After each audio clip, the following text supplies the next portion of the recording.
What's up, everybody? Welcome to TrueCoach TV. I'm your host, Sam Pogue. I'm sitting down here in Boulder, Colorado with a longtime friend, Saul Jimenez. Saul and I met 2015. He had come to an Audit Academy Foundation certification that, was it John and I or Shane and I taught? John, I think John and you. John and me. And, now that he's in the, uses TrueCoach and he's been the great in the strength and numbers group. And I've just been watching him interact with everybody in the group. And gosh, this guy watches every fucking video we put out, reads every blog we put out, puts a nice little synopsis in there. This is what I learned. Here's how I can help you.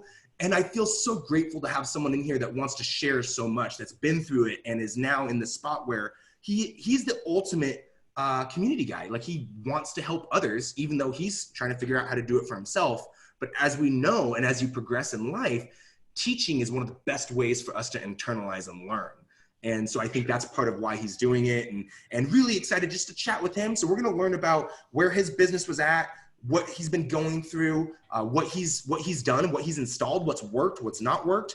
And then let's learn about where he can go from here and how we can help him take it to the next level and hopefully watch him, continue to grow and prosper. So without further ado, Saul, thank you so much for joining me all the way from Reno, Nevada. Yes.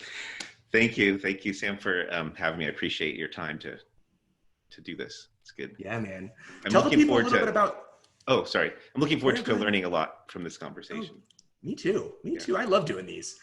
Tell the people a little bit about you, how you got into the fitness world, from computer science, and then about your facility that you have and what you kind of went through.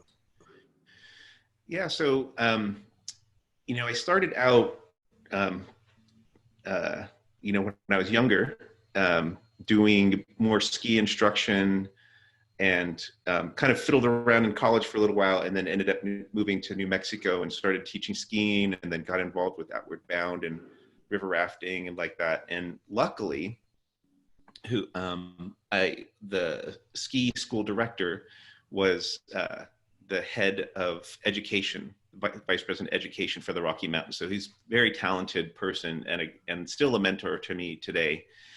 But he started getting me looking at movement, and then decided that, I wanted to settle down a little bit, be in one place a little bit more. Then I'm going back to school in Colorado at Fort Lewis. So sort of anyway. And then went to school for computer science at that point. And then did that for about 10 years, worked at some different websites and different, standard payroll, whatever, billing software type places. Sounds like it really lit your fire. It was at that point I thought that at any point of your software engineering career, you have to definitely do payroll or something. I mean, it's just sort of one of the things that you have to do. And then at that time, my sister lived in Santa Cruz and knew Greg Glassman and trained with him. And so looked into that and was one of the first affiliates, CrossFit affiliates. Like K-Star and I were about the same time. And so whatever, first 50 or something like that. Wow. And then, did all that stuff. I competed barely in the first CrossFit Games. And if you met, the people who've seen James Fitzgerald in your podcast and stuff, he's a genuinely nice person. If it looks like he's a nice person, he's a very nice and generous, gracious person.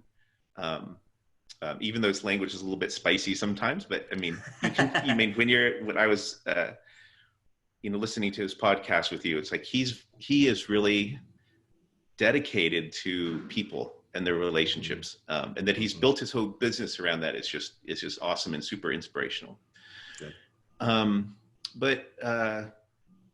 So opened a gym and ended up getting laid off from my software job. And so just like, all right, I guess this is what I'm, going to do. I did evening classes, and then just, I ended up working at another gym for a while and learned some good things and just kept doing it. At the end of my first year, I had 5 clients, each paying me like $100 and some actually didn't ever pay me. But so I mean, it was brutal. It was a brutal first year, but I ended up, was working at another job, so it's fine. And I think, to your point earlier, the plan at that job was, or when I opened the gym, I looked for a place that had a bathroom and a shower and an office so that I could live there, because I knew I could pay rent at my house, but I couldn't afford to have a gym, or I could have a gym and not. So then I was like, okay. So luckily I found a place and was able to live there and, train people there for 5 years until I met my wife, and then we had moved into a regular house. She wasn't down with the gym. She didn't want to share, a nightstand with the box squat. She actually did, but didn't have the right lighting in there. Of course. Lighting. So it was very dingy, or not dingy, but kind of like cavey. Yeah. Yep. Long story short, she's a nurse practitioner. So she ended up getting a job. She ran the gym with me for 5 years, ended up getting a job, doing nurse practitioner, physician assistant stuff in the Central Valley, like near Paso Robles. And that was about 2016 something. Long story short, we ended up wanting the Bay Area, the way that the rents were going, it was pretty obvious that we're not going to be able to stay there. So we basically kind of wound up the gym and then and moved here to Reno like 2.5 years ago or something like that. So she's doing nurse practitioner, physician assistant stuff, and I'm basically restarting my business over again. I do some work in California. My mom still lives there, so I go do a little bit of work there and visit her, and then work a little bit here in a gym. But to talk about a little bit about where I am and what I've come up with, being the Strength in Numbers Facebook group, is I've committed myself to like, hey, I'm just going to try this full time, like as far as being a remote coach. And so that's where I am right now. And I'm just trying to kind of figure out what does that mean, and, how do I, develop my processes as far as TrueCoach stuff. And maybe we can talk about that later.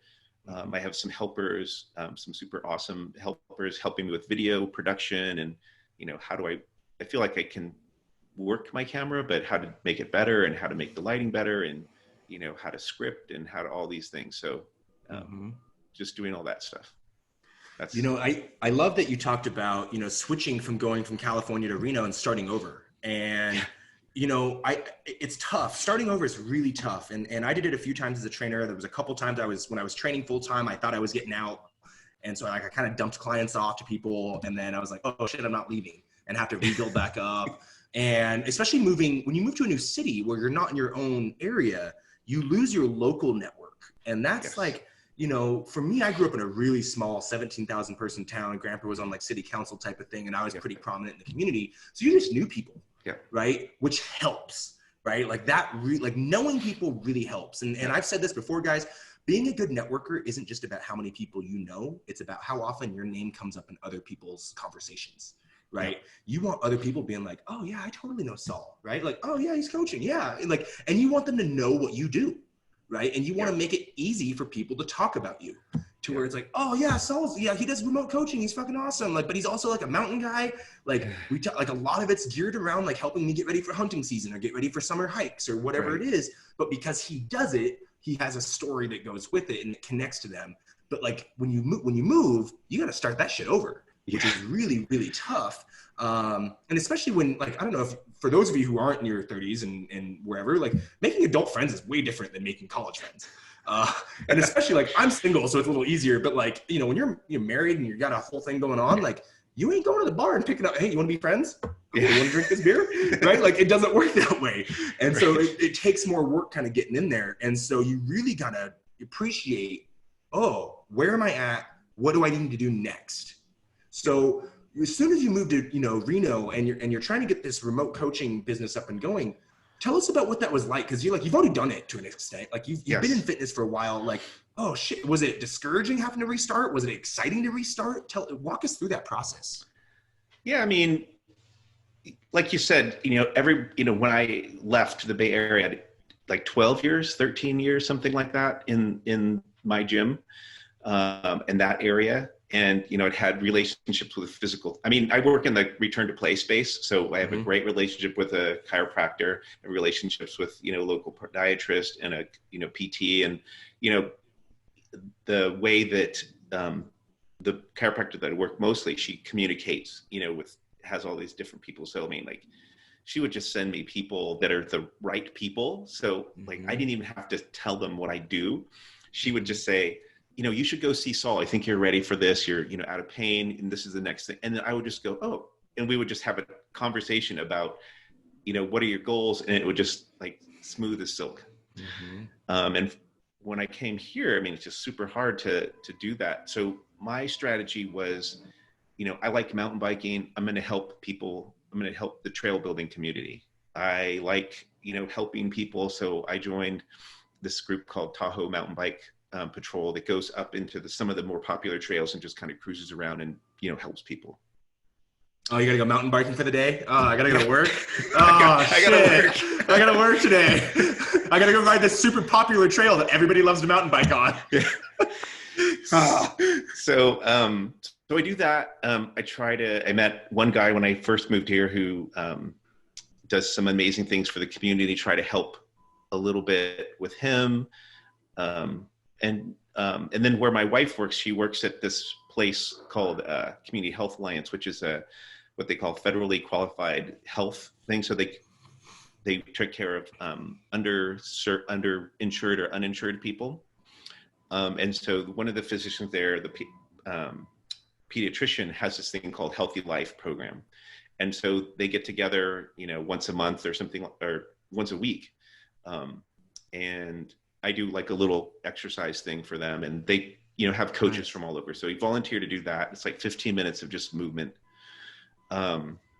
So, you're just getting out there and you're just talking to people and, asking them questions, and, it's kind of the basics. But, as they say, the basics are not that basic, but sometimes. But anyway, that's the main thing, is just try to be useful, try to be helpful. If you see a practitioner, like I have a practitioner here that I'm, try to refer people to, who's I've seen him work with my wife and stuff. And so, you just try to be helpful, I guess. That's how you build relationships. Well, I mean, guys, if you've been following along the blog and following along the podcast that we've been doing inside of Strength in Numbers, and it's on YouTube, you hear this idea around storytelling, and you hear me talk about what your value proposition is, and you hear me talk about what's your why. And I know the why things are really popular, but like immediately upon jumping into this new city, it was like, oh, I'm really into mountain biking. Oh, there's this group in Tahoe. I mean, Tahoe is renowned for it, so that helps. But like, there's a thing that vets my interest that's going to get me to meet new people quicker. Right. Yep. And then tapping into your wife's network, because she has a whole different network of people that like open a door for you. And like, sure, maybe that pediatrician never trains with you. And maybe you don't train anybody directly that comes to that 15-minute class, but maybe it's someone from that class that knew someone else that met you, right? Like, you're putting yourself in an opportunity to meet people. And without the expectation, notice he didn't say it was like, yeah, if it didn't happen tomorrow, I was cutting it off. It was like, no, he just signed up for these things, and like, let's just kind of see how it goes. And so I love hearing that, and that, like, that was just the first reaction. It's like, okay, let me just go join up with this group and meet people. And it just starts from there. You mentioned earlier that you kind of play in the return to play space. For people who don't understand what that, or have never heard that term before, can you kind of go over that? And I think a lot of people have a hard time choosing that, because they think like, well, I can train everybody. Right? It's like, yeah, I get you can train everybody, but who do you want to work with? And it's tough because it's less clients initially if you're kind of being focused. How did you choose the return to play space, and what does that mean? I don't know that I chose it necessarily. So, at first, when I first started going to, doing CrossFit stuff, did pretty standard CrossFit stuff for, 4 or 5 years. But, I'm always interested in, anatomy and just kind of, just learning, like, why are we doing this exercise, and how do these two exercises work together, and that. And then, so just on my own, just studied anatomy, and like that. And then learned about this thing called NKT, neurokinetic therapy. So I did that class, a couple of those classes. And then I decided I wanted to go to massage school. So I ended up doing that. And then I just kind of generally just started, trying to help, kind of go into that. And then like the chiropractor I told you, like at first she joined the gym and she was doing fine for, a year or two or whatever. Her husband was coming, she got pregnant, dropped out for about 5 years. And then when I came back, even though I still went to her and we still had a relationship, she said, "Oh, well, you've really changed, the way that you look at training." And I'd done you talked to, I listened to one of your podcasts and Mike Fitch, so learned, just kind of animal flow type stuff, the original strength stuff that we still need to talk about. And that kind of things. And like, just looking at different ways about how do you train somebody without hurting them, but like really get them like, so that really feel like they're exercising. Anyway. So, yeah. And it just kind of organically grew towards, more and more people in that space, based on referrals from, chiropractor and PTs and, the medical people that I know. And it's just, I think for me, it's just exciting. I mean, I think that there's always something to learn. It's just, it feels like a real career because there's just so much to learn and there's, so much to learn, right? Yeah. The deeper you get into it and the more courses you take, the more you go, we don't know anything. I don't know shit. No. Like that year 2, you're like, I know everything. I learned about how to coach a squat. And you're like, I know the world. And then you get about 5 years and you're like, oh, fuck, really? You just blew what my whole belief system was. Like, am I even qualified to do this anymore? Like, it's amazing. But it takes us going through those experiences and asking those questions to be like, how do I continually get better? And I think that's the root cause of asking those questions is like, okay, I really being able to deliver that, or here's a need. I'm seeing a need from within the clients that I have. And now I'm like, I need to go get better at that to help solve their problems. And then the more problems you start solving, the more it kind of starts helping branding, right? And all of a sudden it's like, oh, more people are coming to him for the return to play than they are coming for like trying to get fucking huge. Not that not that you couldn't get him huge, but like, that's just not the thing that your voice, like you guys want to talk to people and you guys, I mean, I want you to think about what do you talk about that lights you on fucking fire? Yes. Right? When someone's like, damn, that's your shit. Like that is you, right? Like you're just, oh my God, you are passionate as shit about that. Like if you're not talking about your training business and training that way, like, yeah, I help people get stronger. We move around. I'm like, oh my God, please tell me more how I can spend $150 with you and be bored as fuck. Versus like, and not that you have to be this, right? You have to connect to them where they're at. Saul and I obviously have very different personalities, but we come from very different backgrounds. But like, he's not trying to be me and I'm not trying to be him. Let me ask you this, Saul. A lot of people, especially young in your career, we think that it has to be like, you have to be shredded in Instagram and yada, yada, and all, the way you're supposed to look as a coach. You being experienced in your life, second career, do you feel like it's been difficult given your situation to grow in this industry or gain? Or do you feel like it allows you to talk to someone different? Yeah, I mean, I definitely, where I work here in Reno, it's a pretty big, very popular like powerlifting gym. And I feel like sometimes like I'm definitely the weakest person in the entire 20,000 square foot gym. One of the owners, deadlifts 400 pounds and she's like my age. So I mean, definitely, but like I mentioned, let me back up just for a second. Yeah. One of the things is that, like I mentioned, my person, my ski school director, definitely a mentor. And you have all these people, through your life, people that you meet in the gym and stuff, that were my customers. And like, I think you've said this before in a podcast, like sometimes these people, become your friends. Like you really share things with them that are personal. They share things that you with personal. So you have all these, really congratulatory to things that you do and very grateful that you help them with their shoulder pain, or they're just your champions.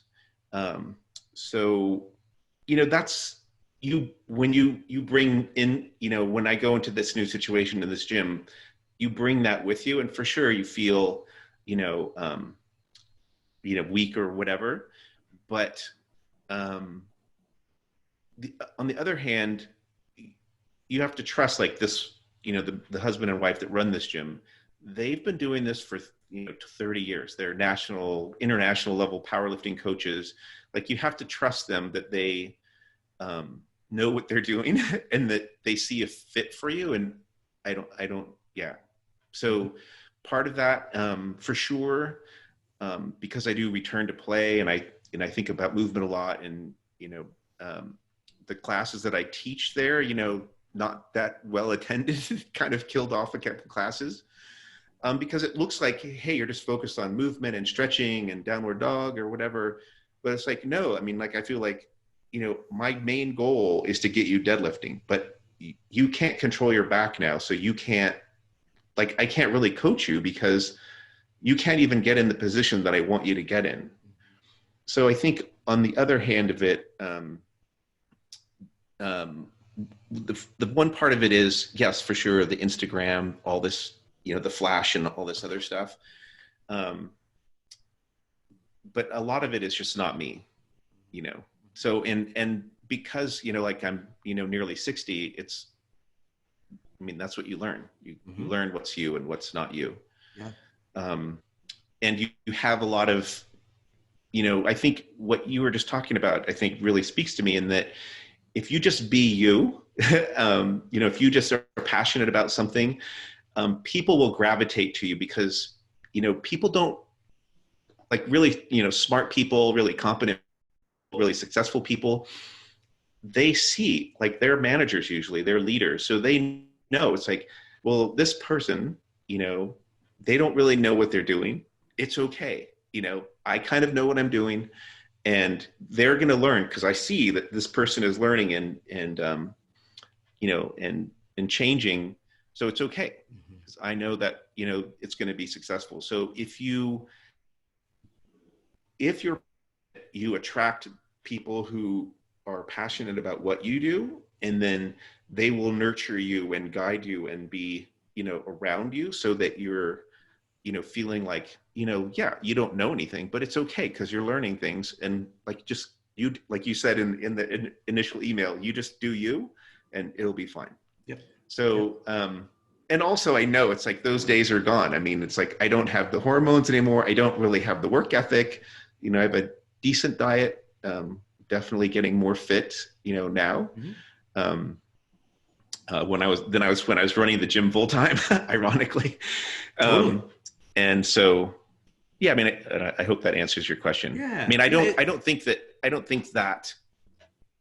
think it's probably harder to tell, when you're in your late 20s and early 30s, what,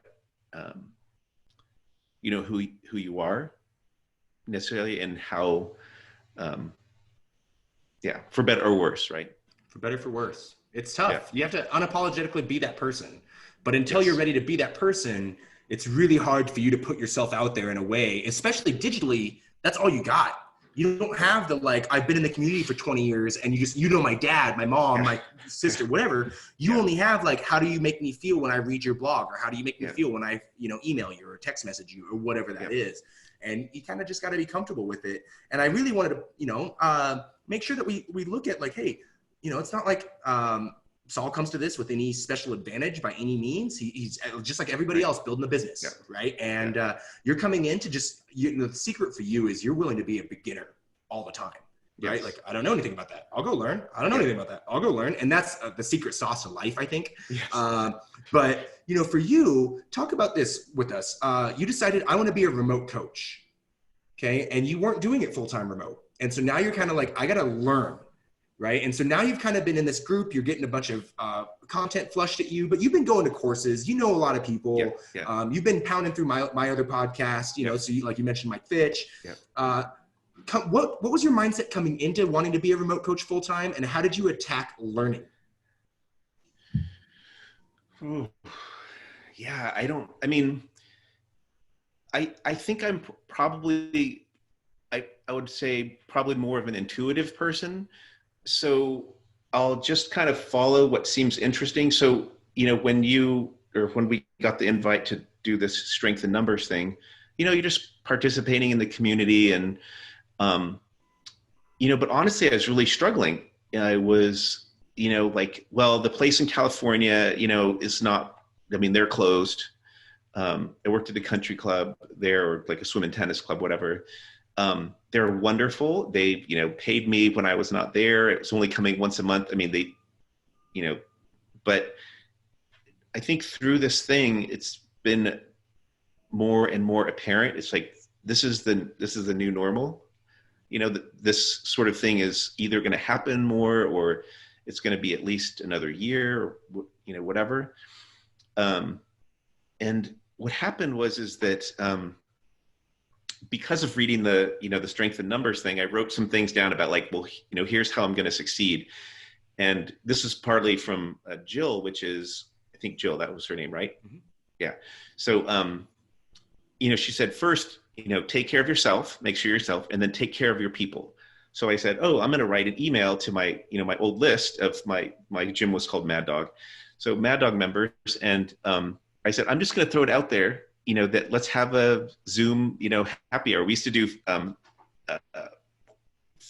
first Friday, first Friday happy hour, final, I forget, whatever.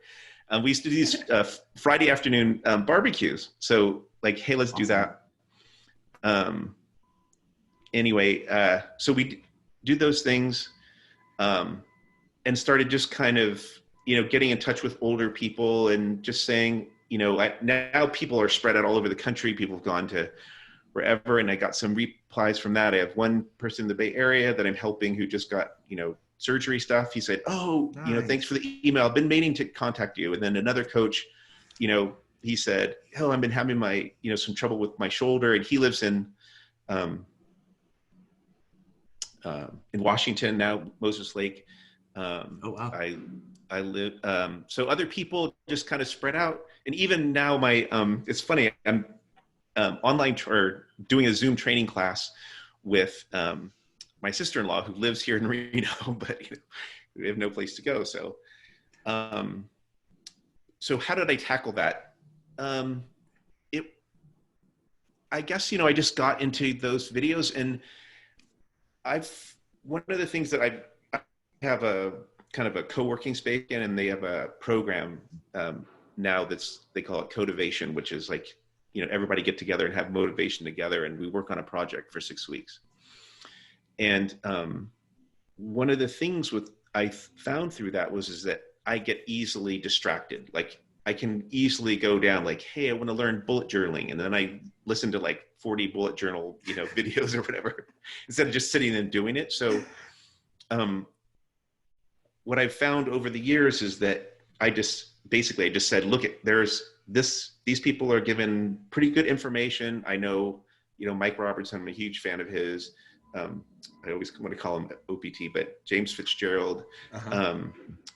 And, you have 2 or 3 people and you go, well, the other 2 people were pretty good. So I'm going to listen to Jill. I don't know that person. And I don't know Carl Hardwick, or I don't know these people, but you get something from them. And I've also been listening to a bunch of other things, like more general stuff, like Joel Jameson has a free mm-hmm. webinar that I listen to. And then Bill Hartman, who's Mike Robertson's, listen to that stuff. And I think at this point, I'm a little bit saturated mm-hmm. with basic content. And I know that like, I can just go through and I can listen to, some of these podcasts you have like a couple of times and get a little bit more.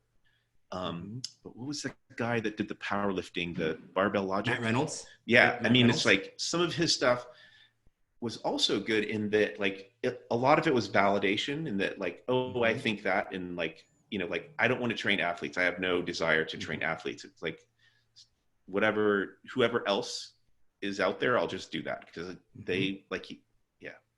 So some of it was validation, you know, that somebody's thinking what you're thinking. And then other things, you know, are new things maybe.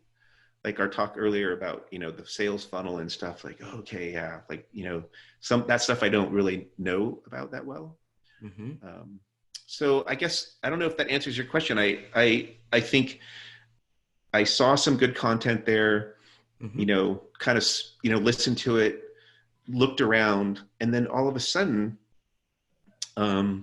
yeah, like this woman earlier this week from the Community Health Alliance that I work with is scheduling. She said, you know, do you do any kind of video things like for our kids and the parents and stuff? And I was like, yeah, actually I do that. So, you know, just there's a little bit of luck. There's a little bit of putting your name out there. I mean, you know, it's all of the above. So I think those are there's just kind of a bunch of things that kind of came together and basically slapped me in the face and that said, hey, you know, you should be doing this, and people, you know, want to do this, and you have the tools to do it, and you should do it. Yeah. And it just required a little bit of commitment. Yeah. You know what I mean? Yeah. Well, and I think that, you know, one thing that I know, you know, I have a lot of friends, and obviously I work at a tech company, that, you know, being a computer engineer, like you have to learn how to ask really good questions, because when you build software, yeah, it doesn't naturally just do the thing that we see. You have to tell it to do the thing that we see, because otherwise it'll do its own thing. And because software is a living, breathing thing. And like, you have to kind of project those things. And so you're always looking at A to B. And it really came down for you. It's like, all right, you decided that you want to go down this hole and that you're just going to sit down and learn. Right. And you've been a learner, but it also became like, all right, you know, it started opening the doors, and it, you know, one question made you ask the next question, made you ask the next question. And then it was like, oh, I'm getting a little too full. Oh, okay. You're saying some things I like, right? There's no, you know, I'm a big, you know, we talked about scripting and you know, planning and whatnot. And like, for me, I don't script these, right? They're all like in real time, live time, because I want your real reaction. I want the real thing that you want to say.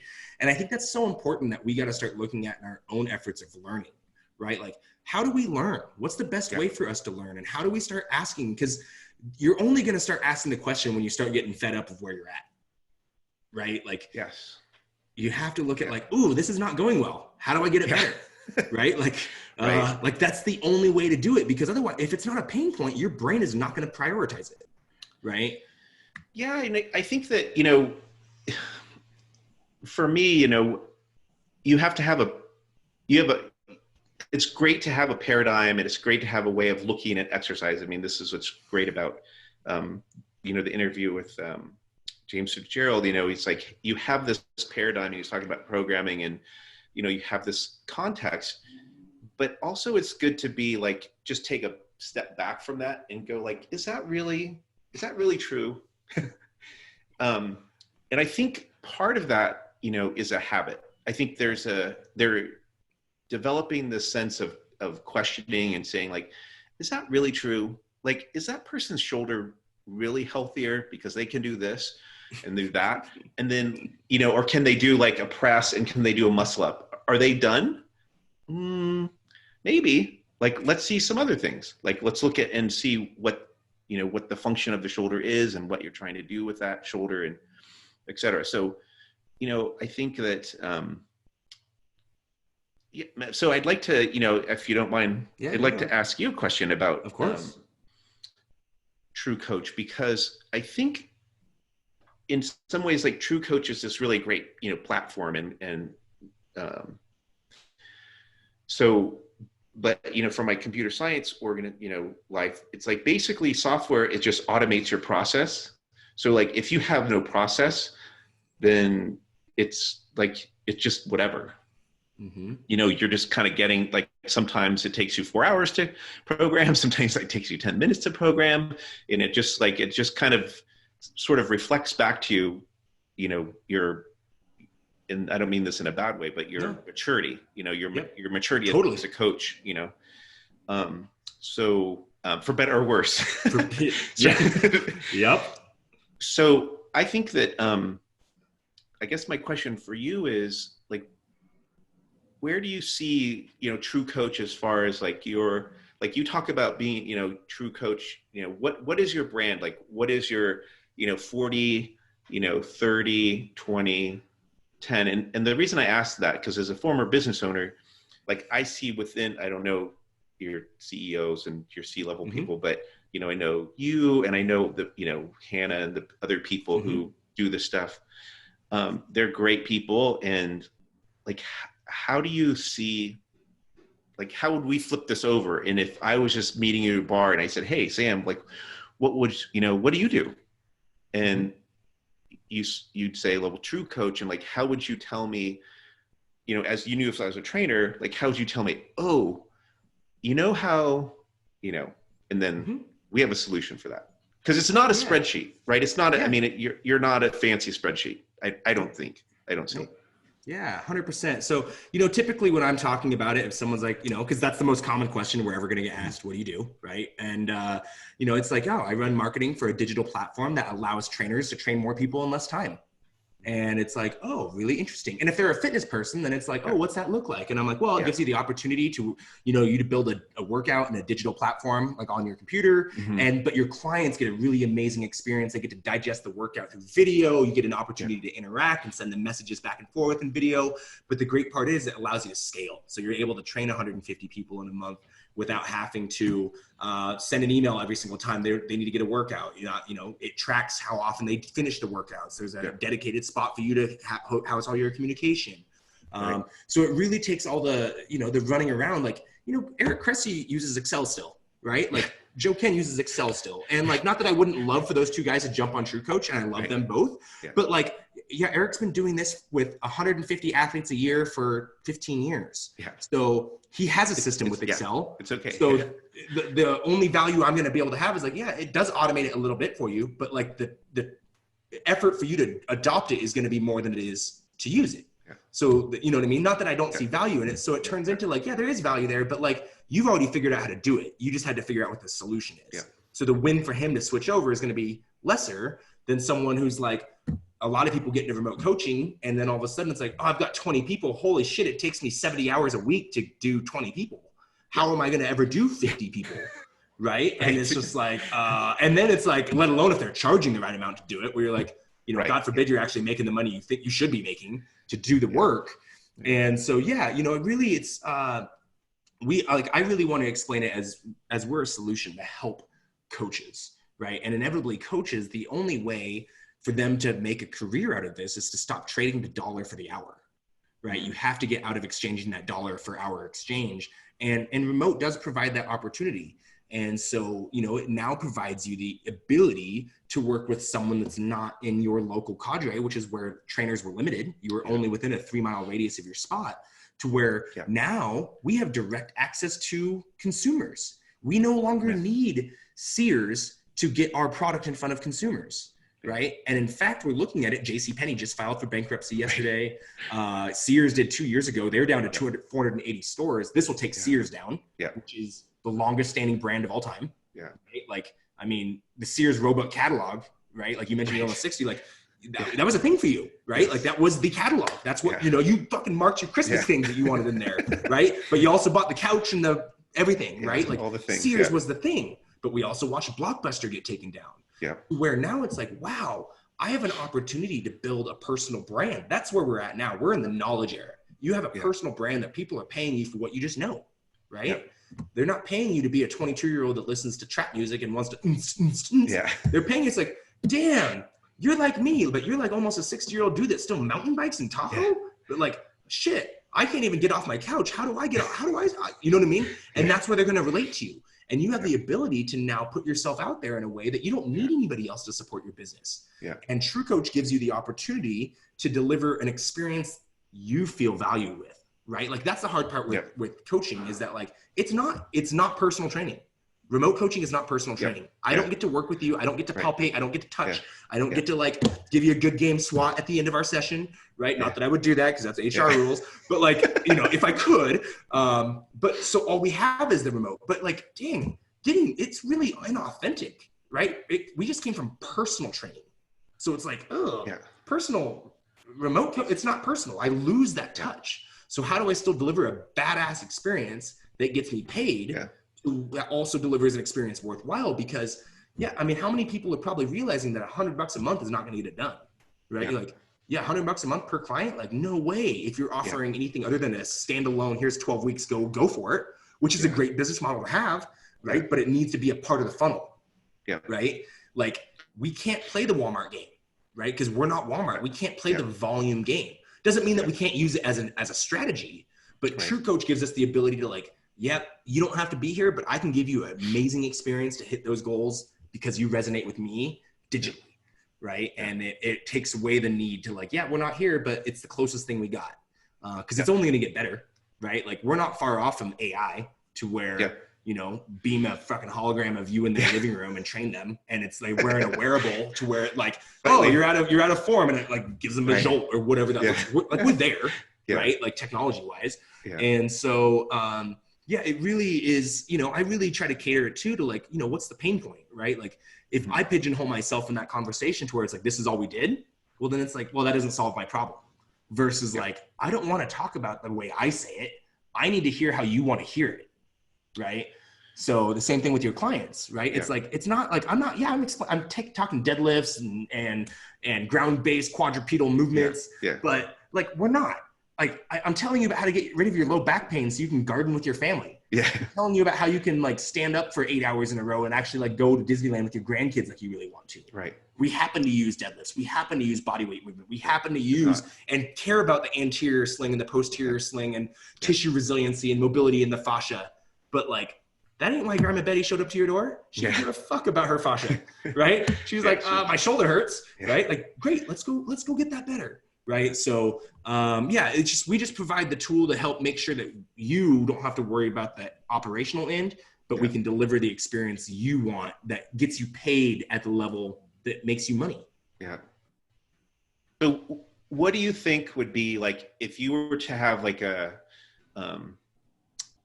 you know, like when I train somebody, you know, I have a, you know, an assessment and I talk to them about their goals, but also a physical assessment and all this other stuff. And then, you know, and it goes into the, you know, first few workouts or whatever. So, have like the ideal person using TrueCoach, like what would be the dependent? What would they need? What do you think would be really like, oh, if you had done this thing, or you've read this thing, or who do you think is like your sweet spot customer? I mean, I think about that a lot. Like, who's my sweet spot? I need to pause this for 2 seconds.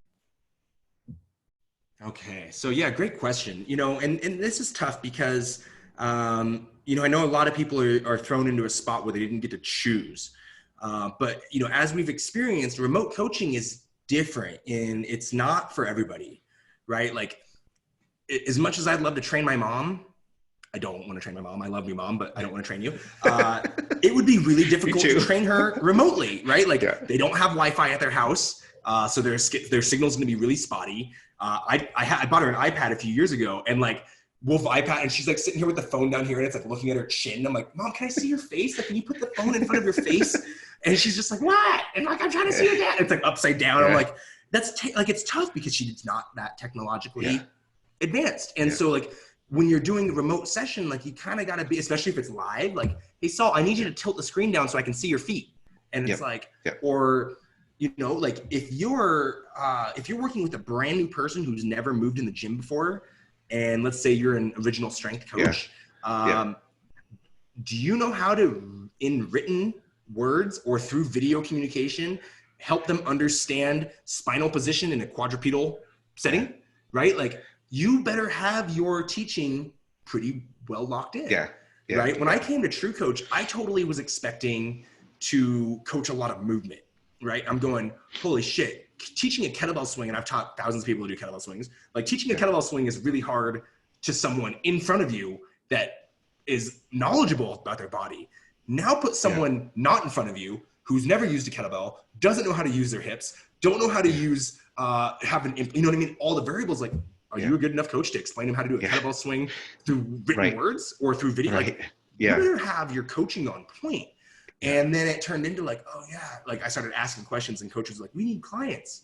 And it was like, oh yeah, good. That's okay. Because that's a better spot for me to zone in. I don't really love talking about, well, the acetabulum and the femur need to insert an X. I'm like, I don't care. I don't talk that way. I mean, I can. I just don't like to. And it's, you know, so for us, you know, you really got to look at remote coaching. Like, does that person fit your skill set? And does it fit your brand? Right? Like if you're maybe you're a coach and there's nothing wrong with this, in that maybe you're less on like the exercise prescription side of the table and you're way more on the habits and you're way more on the body positivity and you're way more on like the helping coaching on the lifestyle coaching, right? I'm cool with that because that person's, if they help find success, they're going to start asking more questions, right? Like, oh, I felt better. Now I might really like doing kettlebells. I want to go find a kettlebell coach, right? Or what? And so like, that's how the process starts. That's how we got here, right? Like the only way you started going to all the seminars is like, wait, who's that guy? Oh, oh shit, I really like that. Oh, ooh, what's that? Oh, like you said, you have a short attention span. So you're like, ooh, that. But on the other end of that, I think it's great because you went and got a shitload of different breadth of experience. Because, you know, as you've probably seen through all the education you've taken, is that there's a through line between OS. There's a through line between Animal Flow and On It and FRC. And while they don't deliver the same thing, like, oh, they all kind of hover around the same idea. Right? Okay, these are all just toolboxes I put in my toolbox, right? So now it's like, oh, yeah, sometimes they get this move that's an OS move. But then, okay, now it looks like more of an Animal Flow thing.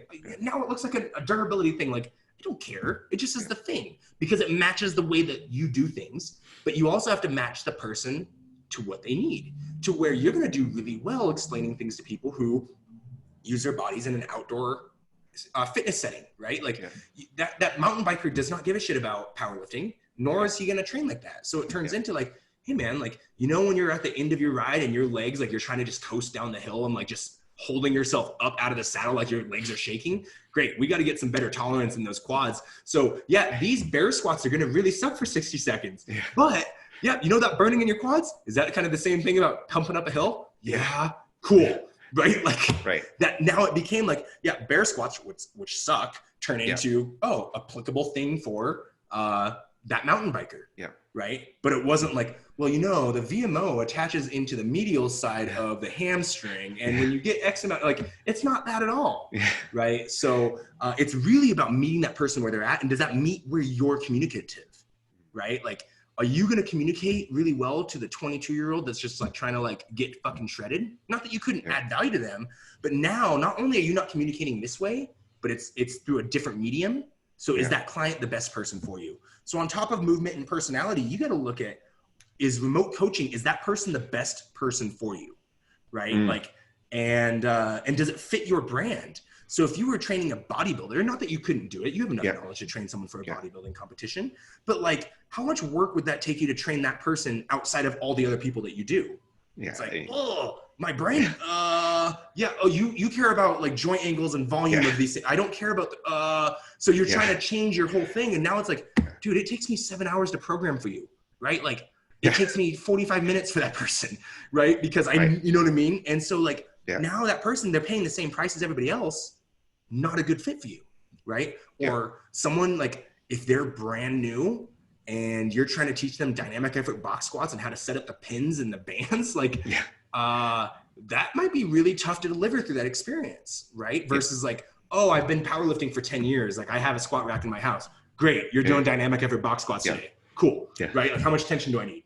Right? So matching your skill level to the person that you need to communicate to. And also, is the person ready to do it?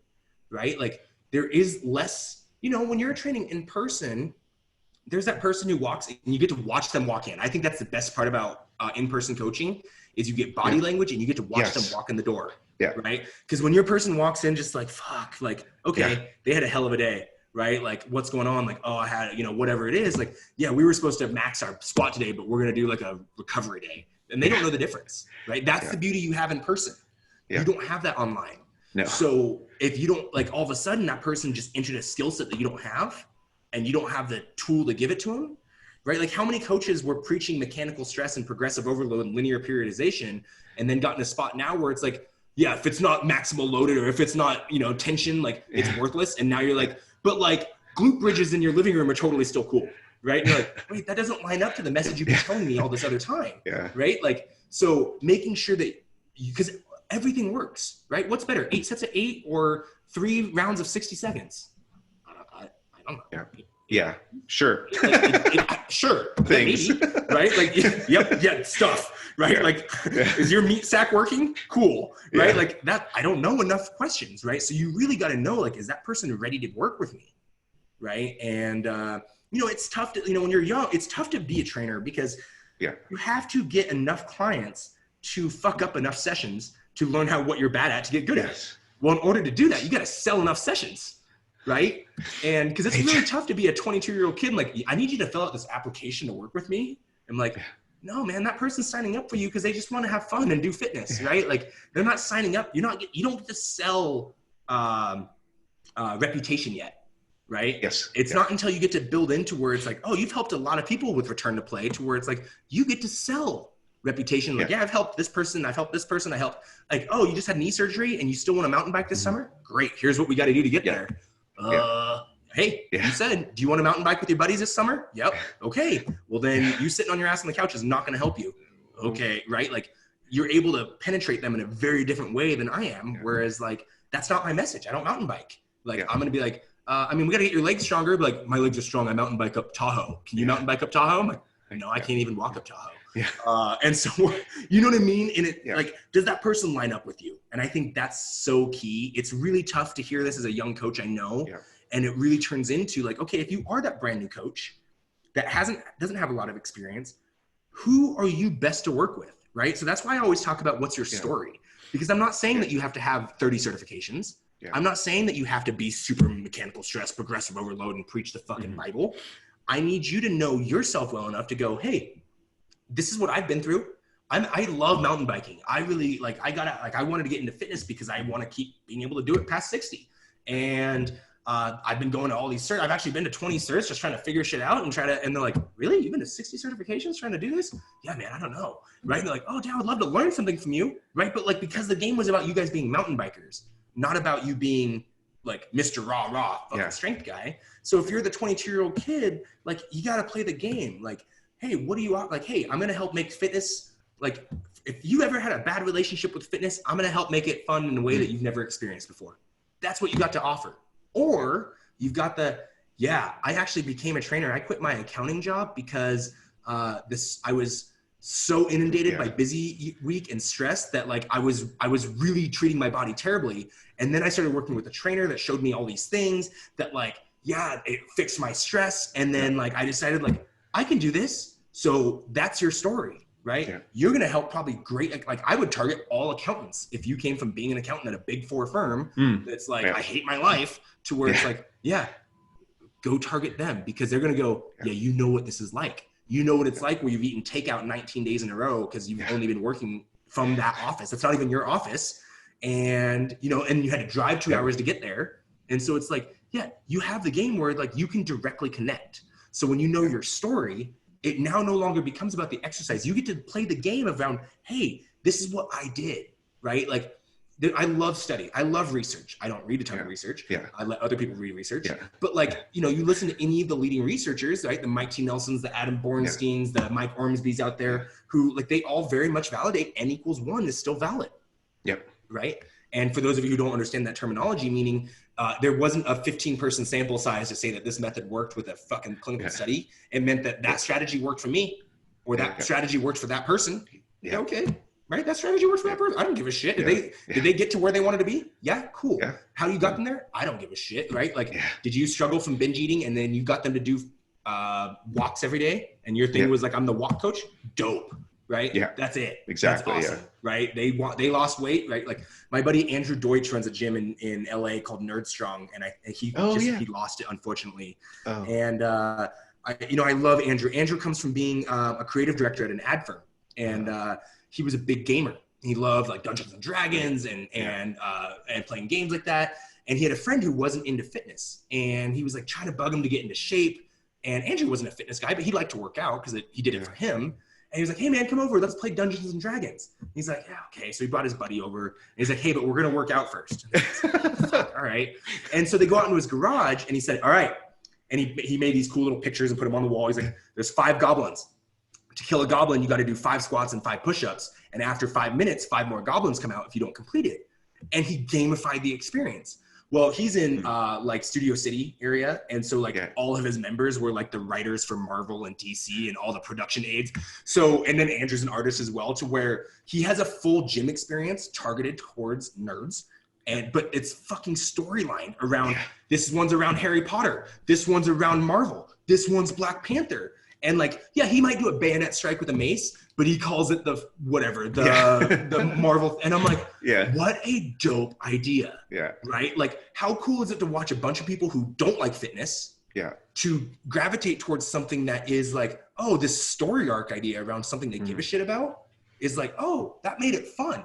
To where he doesn't have to be the like, well, you know, if this does this and this does this, he's like, no, I'm calling this the Harry Potter broomstick squat. Right? I don't give a fuck what you call it. But he built this really great brand with members that appreciated that voice, right? And that's so key. And so just understanding, who do you reach? Who is going to connect to your voice is so powerful, because it didn't become anything that his clients didn't know the difference between a Steel Mace 360 and a Kettlebell Halo. Yeah. They know that like, oh, this is the defending the fucking whatever blast. Okay, whatever, right? Like, and like, that was so cool to watch it take off. And like, I taught a workshop in his spot, and I was leaving the workshop, and his members were coming in to do a workout afterwards. And to watch how excited they all were for the storyline, because it was like the big boss day. And it was like, oh, that is so dope, right? Like, how cool is it to watch you take that thing and become the thing, right? Or you commented on the mace earlier, and we, you know, Leo Savage with Steel Mace Flow. And it's like, man, he attributes the mace to help saving his life. It pulled him out of the gutter. And it's not that he tries to say the mace does this, or the mace is only this. It's like, this is what the mace did for him, and it healed him. And so his whole message around the cert, which I haven't had a chance to take yet, is around how the mace heals. And like, is that like a doctor gonna come in? It's like, the mace healed? Like, no. Like, shit, he's got 500 people or 1,000 people that have taken it who attract to the message, and are now moving their bodies every day because they love the message, right? Like, I love mechanical stress and progressive overload. I love getting stronger, but like, I also love the person who goes to Planet Fitness 3 days a week to walk on the treadmill, right? And it's like, if you go to the Planet Fitness 3 days a week to walk on the treadmill and you eat the pizza every day afterwards, I don't give a shit, because you've never walked on the treadmill 3 days a week. Now, that means you got to start asking the question like, okay, this got me started, right? We have to get you out of that zone. So for coaches who are hearing this, I know it sounds scary when I say like, hey, not every client's a good remote client, which is tough to hear, but your way around that is creating a message that changes, that you don't have to have the same message. You're not playing the same game as Eric Cressy. You're playing your game, right? This is what I do. This is who I am. Here's the fucking shit the world has dumped on my head that's going to help me. Because guess what? Oh, you're going through the same thing? Like, right? Like you said, like you were listening to James, you're like, wow, or Matt Reynolds, like, I really resonated with what he was saying. Right? And those are key things that we really need to start looking at. So while not every client's necessarily ready to work with you one-on-one, there is a way for you to do it, right? Like Missy Bunch in San Diego does a ton of pain coaching, because she comes from Z Health. And it's like, so she works with people who aren't necessarily gym people, right? So there's a little bit of a learning curve there, but like, she's like, hey, it's a minimum of 8 sessions up front, and she doesn't want to work with you past 8 or 10 sessions, right? She wants you to go off and do, so she has a constant business that has to be refilled all the time. So she runs on referrals, but it like, you know, so you have to choose who your audience is, and that's who I'm really good at helping. And if you don't know why you're worthy of helping that person, right? Like, then it's going to be a really tough sell, right? The 40-year-old dude who hasn't worked out in years, who's like, fuck man, like my kids are growing up and I don't want to be the dad that like has to like not watch my kid or play with my kids. And like, you're going to talk to him, like you're grabbing a beer at the picnic, and he's like, you mountain bike Tahoe yesterday? Yeah, man. I'm a trainer. Wait, what? Wait, hold on. I had a hard time getting off the couch yesterday. You're riding a goddamn mountain bike and you're 20 years older than I am? Yeah, okay. Let's do this, right? And now it's like, oh yeah, because now it wasn't even about mountain biking. The guy saw in you, he's like, oh shit, like you embody what I need to be, right? And so maybe that's how they start the relationship. So yeah, you know, that's where it really comes down to. Know your story, know what you do really well, know what shit you've gone through, which you can help people, and that takes away the need to have to know everything to know about every cert and every exercise, right? Like You're not going to. Like James Fitzgerald and I just had this conversation. Don't try to be a 12-year trainer with 30 certs when you're in it for 1 year. You're not that person. Know what you know and do that really well. And that gets you to start going, oh, I can learn that and I can learn that. So hopefully that answered the question in a really long-winded way. Yeah. I mean, I think that, so let me ask you this. If you had like a cousin or something like that, and they wanted to be a trainer and they kind of they were like, yeah, okay, in another few years or whatever. Yep. That's where I see myself.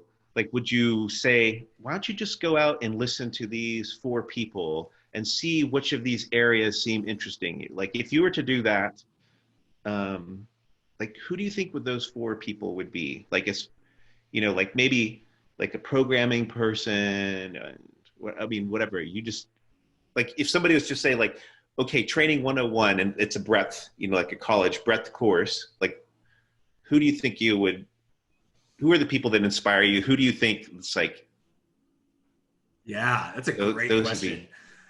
Man, I'm going to have to go ahead and say from a soft skill and communication standing and learning how to communicate better, Mark Fisher, Michael Keeler that run Business for Unicorns and Mark Fisher Fitness. I would say that's an absolute course that you have to go to. I can't not acknowledge my homies, John Wolf and Shane Hines down at On It, who've formulated who I am and gave me a level of communication I didn't have. Because I do have this kind of come at you type personality. And, when you meet Shane and John, they're so empathetic and they're so like nurturing, which is just not I'm very much either catch up or don't play. Yeah. Right. Cause I came from being the undersized kid that was like, I was 116 pounds when I was 16. Right. Like I wasn't getting scholarships. Like I had to work really hard for everything. Right. Like I didn't have an easy journey in my career. Like I am very much if you ain't willing to do what I do, you're not on the level. Yeah. Right. But they're like, hey man, people are in different spots in their journey, which I can totally respect now and really kind of meet them better where they're at. So, On It's great, not because it's a club, and I think clubs and maces and kettlebells and sandbags are awesome, but it wasn't about kettlebells, clubs and maces and sandbags. It was about having a dialogue and helping people be successful when coaching them. Man, I combined, I would say like the John Russin, PPSC, and then Joe DeFranco and Smitty Diesel, the CPPS, are 2 courses around programming, regressions, progressions, building a programming template that I think are absolute musts. I think Animal Flow with Mike Fitch. I think there's something so special about understanding how the body moves. And I mean, if you watch Mike Fitch move, you're like, wait, you're 6'3" and you move that beautifully? Like, what the fuck? Right? Like, damn it. He's just a beautiful mover. I'm fortunate he's lives down the street from me, and we used to live down the hall from each other here in Colorado. But I love with Animal Flow, we really start looking at the body weight and what's the body doing, because inherently I can squat a bunch of weight, I can deadlift a bunch of weight, but then it was you can't do this simple hand balance, or you can't do this simple transitional ground-based transition. And you're like, wow, that was really tough. And you're like, I should be able to move my own body. Right. So I think there's a lot of really great things. And OS is another one. I haven't had a chance to take OS in its digestible form, but I've done it to where it's what a great way to express how our own body moves. And I think a good body weight course, obviously right now, is really handy for people who've been through OS and Animal Flow, who know how to program some body weight shit. But it's moving external load's awesome, but it's not the only thing. And in fact, coaching movement sometimes is tougher if that person can move load, but they can't move their own body.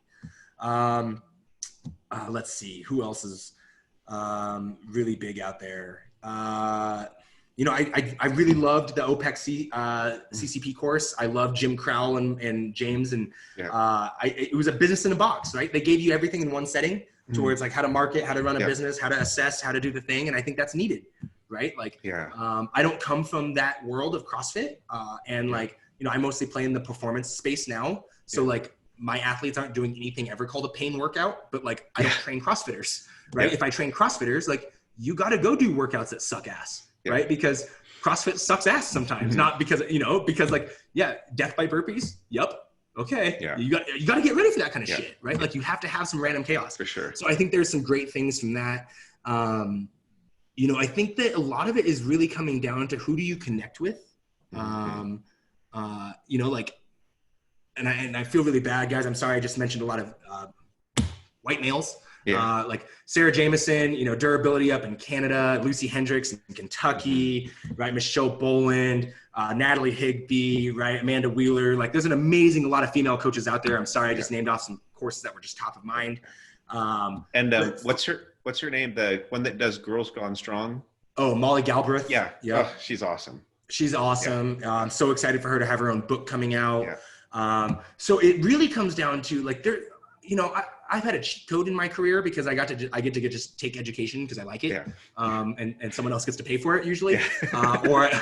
So that's awesome. It's cheating, right? That's why I've been able to go to 30 courses in 4 years. But like not everybody gets to do that. So when you attack something, look at the thing. Like I would say that you need to find something that resonates with what you do, and you should find something that doesn't hit the skill set that you have. Right? Like Animal Flow, I've taken 3 times now. And the very first time I took it in 2015 was a very different experience than 2020 or 2019, right? Like my body's different. I move different. My knowledge is different, right? Like, oh shit. Like, but I think it was so great to have to do something that was so out of my normal skill set because it challenged me in a way that was like, oh damn, okay, you're not good at this shit. Or FRC is another great course. I love the functional range conditioning crew. But yeah, finding the thing that really resonates with like, okay. And you've done a great job of this, Saul, where it's been like, okay, I entered here because this is what I was into. And then, oh, what is this little shiny light over here? Let me start asking that question. Okay. And I'm a big believer in that. Like, I'm not worried about the thing being the only thing. Like if this thought or going to this seminar, oh, okay, that makes me think different. That's not the thing, but like, I liked it, but it made me start thinking and that got me up here. Right. But I wouldn't have gone from here to here if I didn't go over here first. Right. And I think that's so valuable to say like, ooh, that I'm shitty at that. I need to go get better at that. Right. Or, oh, okay. I gotta get, you know, and I think that's a really valuable skill because, you know, some people are going to listen to this and like, they don't need a body weight thing. Maybe they come from being a gymnast and they know a ton of body weight stuff. Or maybe they came from being a physical therapist and they don't want to do FRC. They want more, you know, linear progression stuff. And so then it's like, so which one is the one that you like? I would say that whatever arena scares you the most, like, oh, I don't like programming, go to a programming course. You don't like, you know, you have a hard time communicating in person to elicit change, right? Like, if you guys have ever taught a seminar and you want to say like, hey, my methods of coaching the squat are really good. And you pull someone out of the audience to fix their squat in real time in front of everybody, you best know your shit. And you best know how to do it. And you best know how to communicate it in a way that also teaches people how to do it. Right? And so you might find that like, damn, I'm really good at coaching someone who's good with their body. But like, oh, the motor moron and I don't get along. Right. So how do I go learn how to coach the motor moron? Right. And it turns into like, okay, what am I a motor moron in? Oh, I'm really shitty with a kettlebell. Well, I'm going to go to a kettlebell course because I don't know how to use them. And right. Like being a beginner, I think is the best thing ever. So I think those are just really start asking questions, you know, starting off with where you're at, right? What are you into and go from there and take something that feeds your soul first, but then be willing to have your shit rocked, right? Like, have you done FRC, Saul? I have not. No, I have a friend that's done it, but I haven't. That's Anthony Spina, right? Is that right? Andreo. Yep. And like the first time you take it, you're like, I should stop working out. I need to stop training. Like my joints don't do what they're supposed to do. Fuck. Right. But then like by the 5th time I've taken it, it's like, okay, here's the application it goes in. Right. Because you're so preoccupied with your ego being challenged around like, I can do that versus like, okay, all right, I can get better at this. Right. Like how hard was OS the first time? Right. Like you're like, whoa, what do you mean move this way? I don't move that way. So, you know, there's a lot of unique understanding about where we're at and what can we do to get better. Did I lose you?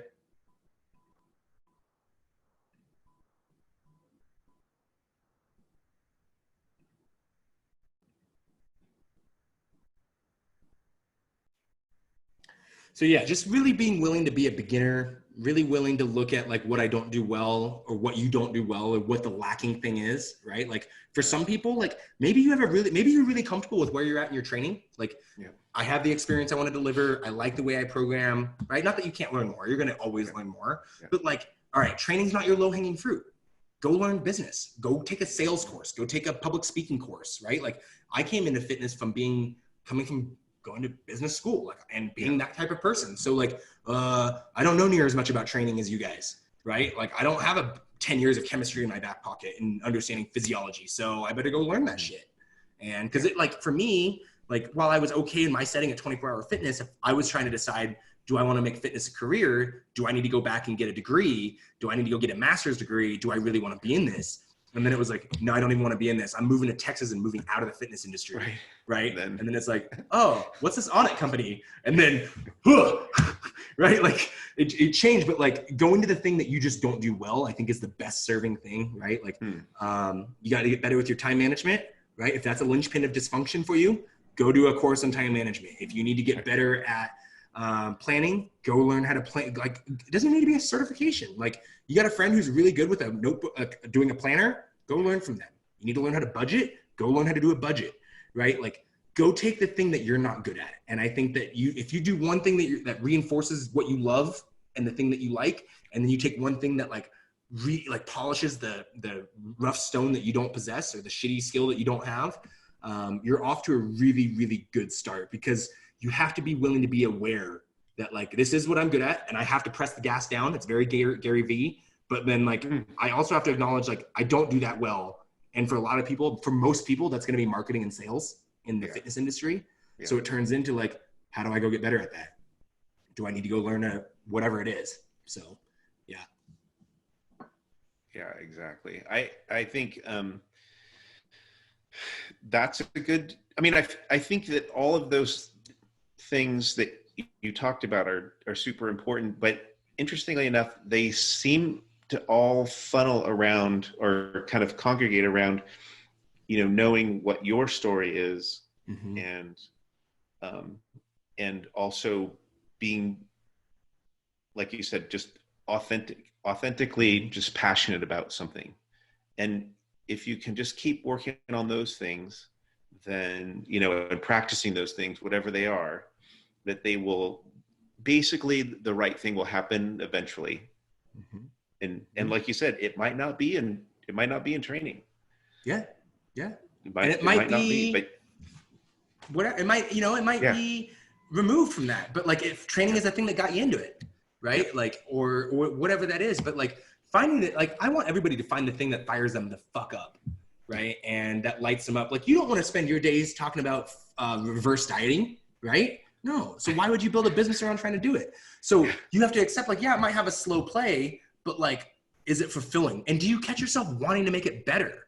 Right? Like, I think that's a mistake a lot of coaches make, is they think that it's just going to be perfect. They do it once, it's done. Like I just get to go sit on the beach and do nothing now. Whereas you talk to the Mike Robertsons of the world who are continually finding ways to keep being present. And like, Mike's got all the reasons in the world to not have to go do the things. Right. But like, he still does them. And it's like, you have to understand, like, is this the thing that fires me up?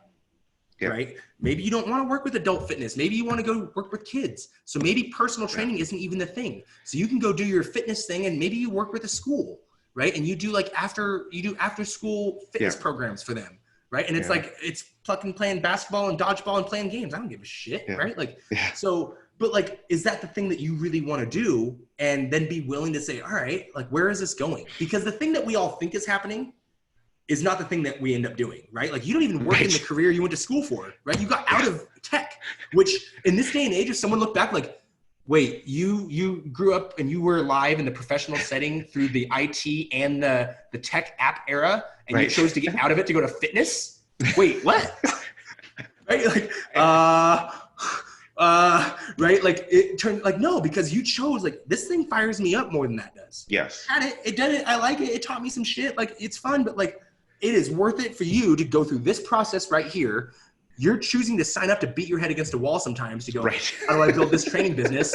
Right? Because you would rather do this than beat your head going, oh, why does that button not work? Or why does it keep flipping over on its own? Or whatever that is. Or, but the thing that we think we're going into, like, I thought I was going to do sports marketing for Nike coming out of college. Like, I'm going to go do baseball. I'm going to go hang out and go golfing with Ken Griffey Jr. And like, I'll be the blah, blah, blah. And then it was like, Yo, here's a $19,000 a year job selling memberships to 24-hour fitness. Welcome to the world. Okay, right? And then it was like, oh, okay, I'm kind of good at the fitness thing. It's the kind of thing I like. Like I don't. And then it was like, oh, and like getting down to Texas was like, holy shit. Yeah. This world wouldn't have been opened up to you had you not taken that job selling memberships to 24-hour fitness. You would not train Major League Baseball players had you not gotten fired from that first job. You would not be in this spot had you not chosen to fuck it. Let's move to Texas. Right? Yeah. Like, so it's like, yeah, the thing I thought going into it wasn't the thing. But I tell you what, the life I get to live now is 10 times cooler than the one I dreamt of when I was 12. So it's like, it wasn't the thing I dreamt of, but you have to be willing to like, yeah, that's not the thing, but like, I'm willing to go over here. I'm willing to go over here because I'm just willing to always be super authentic to me. And I like to do things that fire me the fuck up. Yeah. Yeah, exactly. I think, you know, the interesting thing about like Mike Robertson is that he makes things hard on himself on purpose. Like he does, you know, he makes challenges. I mean, to a certain extent, right? Yep, I mean, totally. I mean, not to get, you know, but I think one thing I'd like to say is that one thing that I find, one book that I found really helpful for, you know, as a younger person is Joseph Campbell's Hero of 1,000 Journeys. And it's very much like, you know, you throw yourself into the belly of the whale, right? He consciously says, okay, I'm going to make content for 30 days or 60 days, whatever his deal is. It's so interesting that it's so inspiring that he just, you know, challenges himself in that way. And then like yourself, you know, I'm just going to move to Austin or, you know, whatever the things are. It's so super inspiring, and it leads, you know, you get to be seen as a leader, I think, you know, because people go, well, that's pretty cool. I wouldn't do that, but but it worked out for him. Yeah. But I think everybody, you know, probably I'm in the John Wolfe school of thought where it's like, well, everybody does their own, you know, everybody has their own belly of the whale. Everybody has the, you know, getting up in front of, you know, people to speak. You know, some people, it's like, I'd rather, you know, poke my hand with a knife or, you know, or it's like, oh yeah, I do that, you know, it's not, you know, not a big deal. But I think that, you know, like you said, putting yourself, you know, finding those challenges and saying like, I think I could do that. Like not one that's way up here, but not one that's like, oh, I do that, you know, I think I could probably do that. Like one that's like, oh, like, how do you, you know, how do you find that? And I think, you know, that book, for me, that was a great book.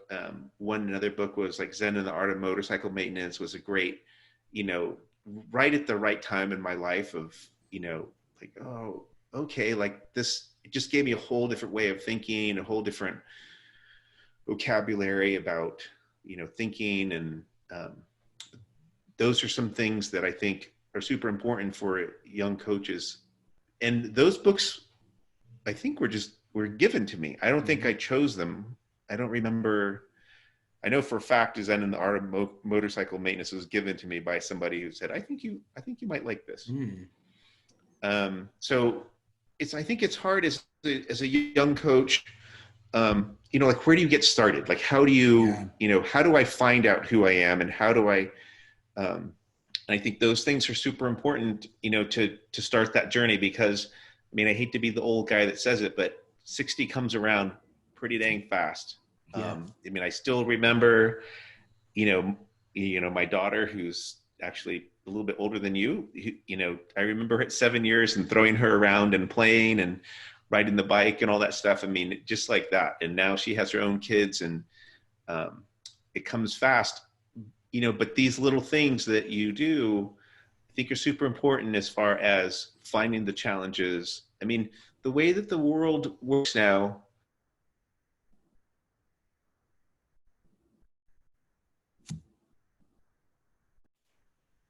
all right.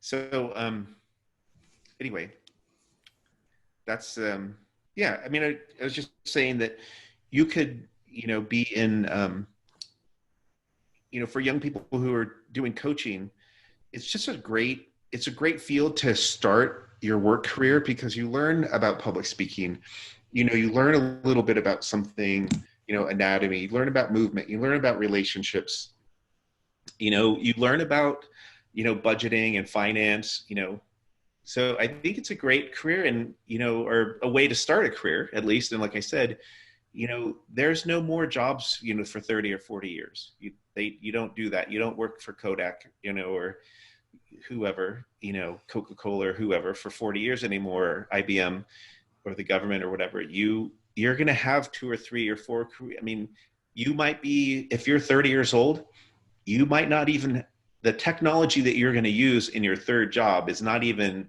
invented yet. So, I think, and then the way, not necessarily to be political or anything, but there's definitely, you're on your own now. There's no, it's a little bit, might change, but it's definitely every man for himself, every woman for himself. I mean, you have to, it's super important to realize that businesses don't have that, that way of like, hey, I'm going to take care of you. I'm going to give you a pension. I'm going to, that's not how it's not done in that way anymore. So super important. I mean, even if you start at training and it's not for you, it's a great way of starting. Yeah. Well, and it leads you down the path, right? Like I explain it to people all the time. Like I work in marketing for a fitness company, because I came from becoming I have all this experience as a trainer, right? Like if I don't have that grip of experience, I don't have the ability to be in my job now. Right. But there's lots of jobs like that now where it's like, oh, you might work for Vital Proteins and you're a territory field rep to where you're talking about collagen at different events. Right. And like, oh, it's really handy. Like you got the job because you were a trainer for 5 years, or, oh, you're doing demos to where it's like, oh yeah, doing demos for this software is kind of like just doing personal training. Like it's like the same skill set. Like we're always, there is no one career anymore, as he's saying. Like we're always working on skills that carry us through life. And training kind of is, I mean, when you're on your own, when you're your own business, you got to learn all the skills. And guess what? Yeah. You're only good at like one of them, but the one that you need is not the one you're good at.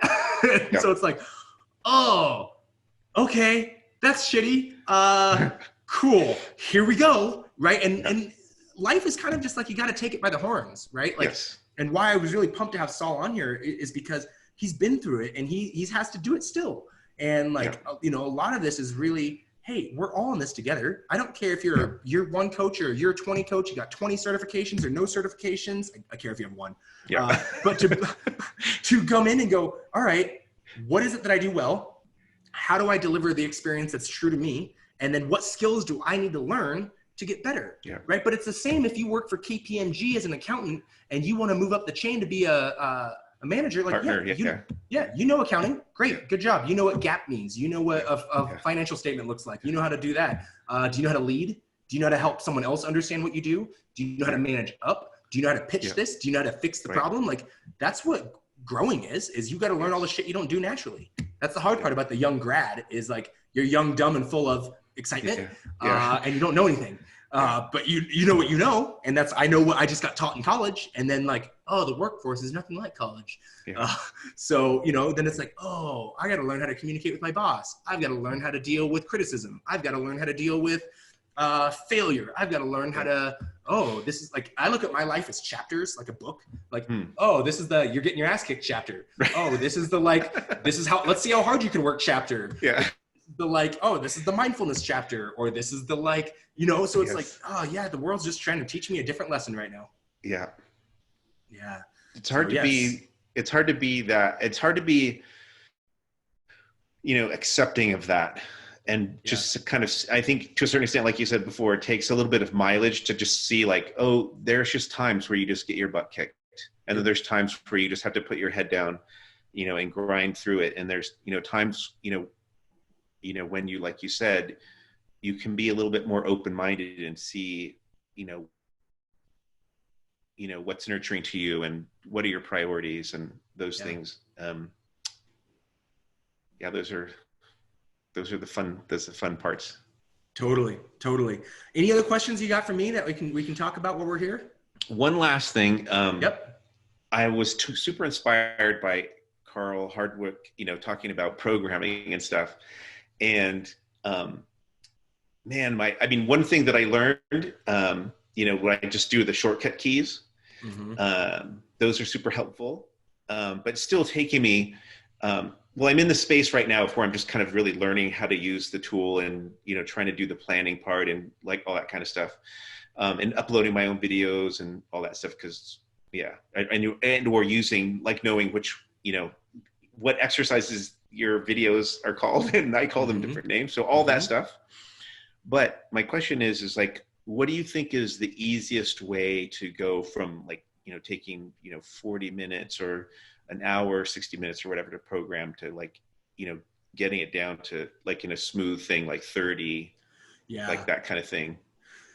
I think that it's something that we don't get taught early enough, is that you don't need to reinvent the wheel every single workout, every single program, right? Like, I typically, because I come from a powerlifting background, like, I either work total body, right? You're getting a push, pull, a hinge, and a lunge, or you're getting an upper lower split. Like, I don't typically program like chest and calves and back and biceps and like, not that there's anything wrong with it, but like, for me to program that way is like, that's not, I don't even think that way. I think of what's my primary horizontal press, what's my secondary vertical, horizontal press. And like, that's how I think. So when you go into it, like, don't try to reinvent the wheel, learn a template, right? And that's the beauty of going to an education system where it's like, oh, this is how they do things, right? Here's how I set up a program. Oh, I need to have a warm up, right? And then I need to have my primary movement, and then I have my auxiliary movement. And then here's how I'm looking at the success, and here's how I'm growing it. Because if you start looking at it, like, I wouldn't train you that much different from Jake Arrieta in that, like, we have 4 days a week to work together. Great. We have 2 lower body, 2 upper body days, right? Are we doing a hinge dominant or a squat dominant day? Great. Just choose one. Does he get this much volume? Does he get this much volume? Great. Does he, so it's like, I just got to come in and go, oh yeah, we're on this skeleton or this type of plug. Oh, okay. This is what he did. Hex bar. We may not have a hex bar, so I need to be able to be ready to do something else or whatever that is.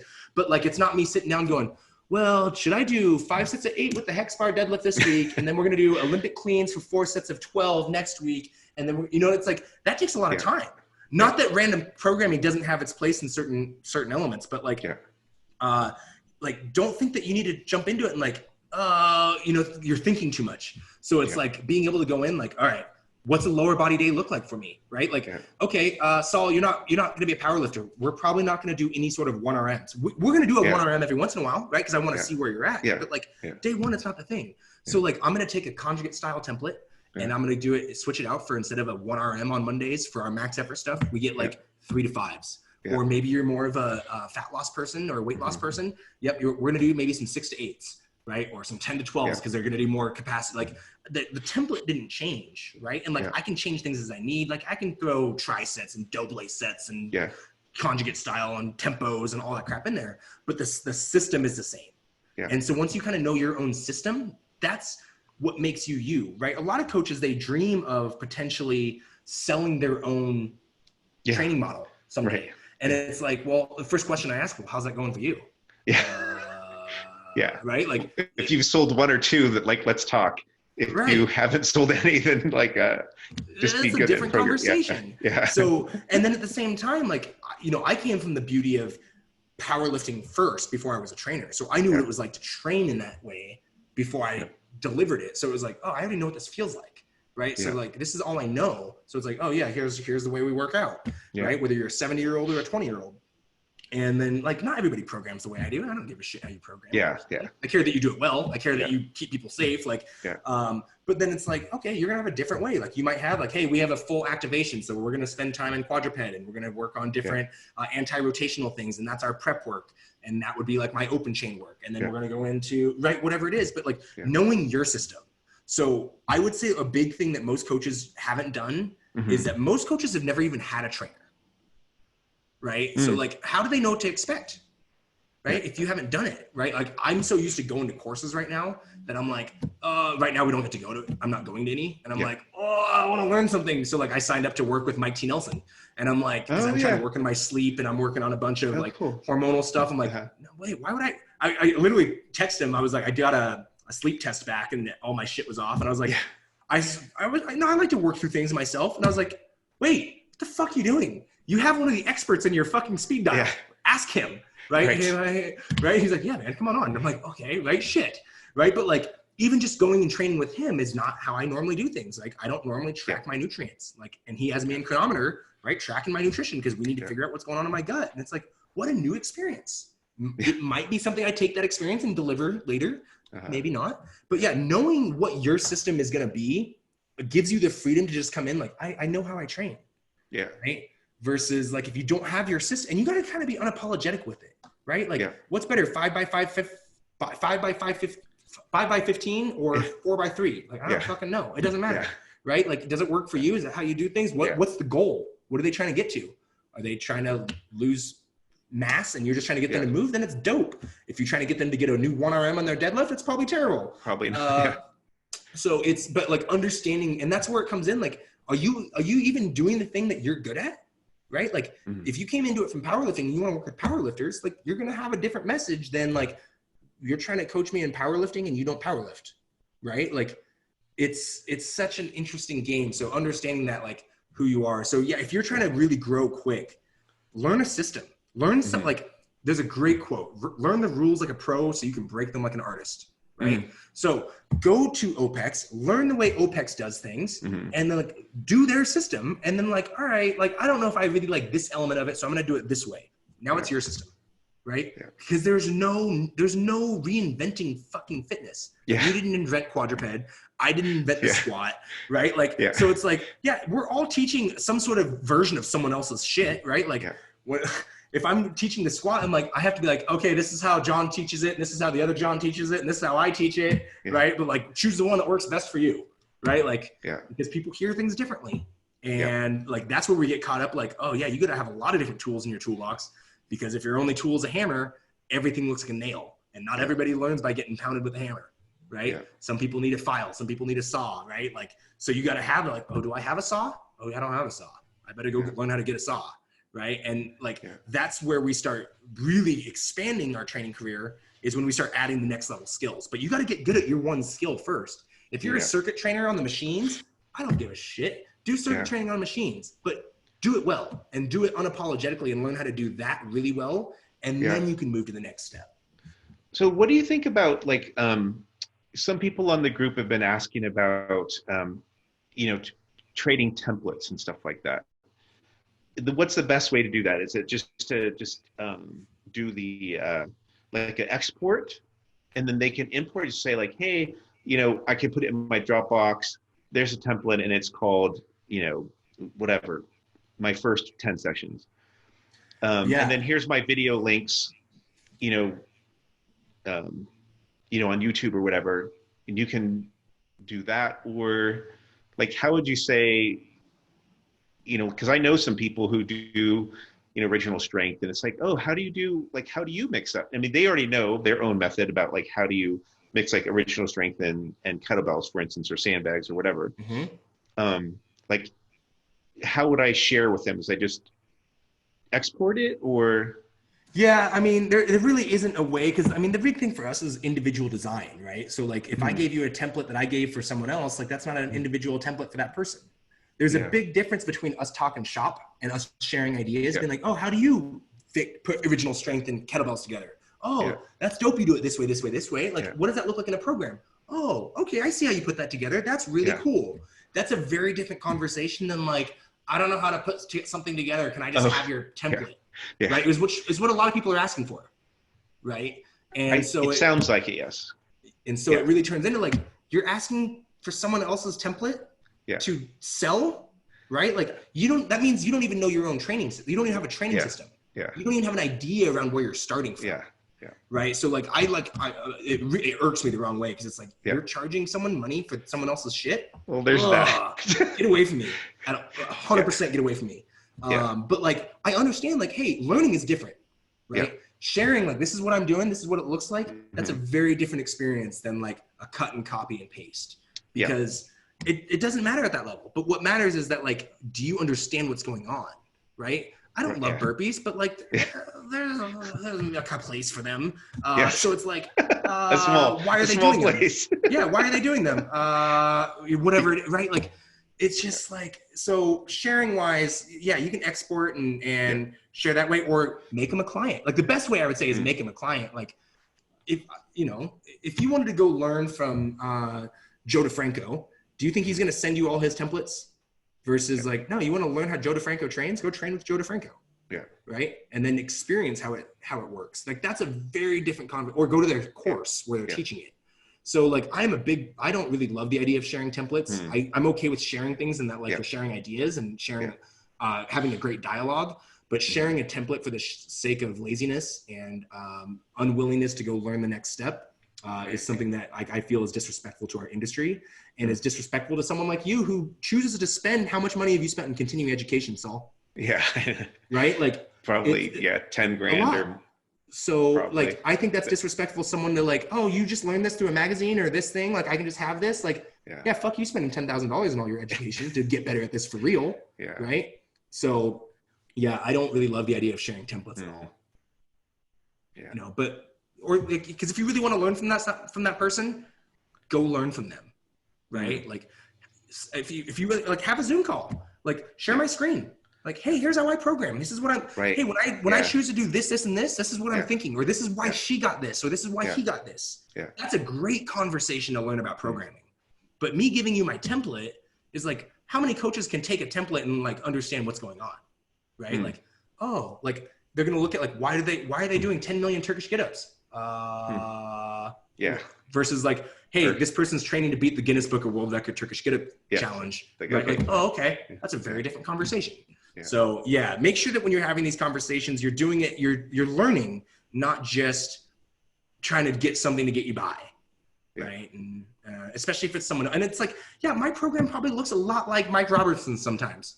Right. Yeah. Did I steal it from him? No, but because I've learned from him. Right. And like, oh yeah, look, yeah, it should look like people. Right. But at the same time, like if I looked at my training, a program I wrote in 2009, I'd be like, oh God, did you write this? You gave this to someone? Fuck off. You don't deserve to train them.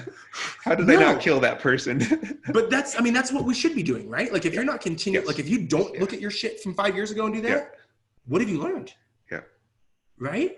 Like I used to be the guy that was like, I didn't want my nurses crushing handfuls of blueberries all day because like you're also crushing handfuls of goldfish all day and you're crushing donuts in the break room. Like you don't need more blueberries. Can you have like some broccoli? It's not that blueberries are bad, but like I was very much into like sugar, whereas now I'd be like, you're not eating a brownie?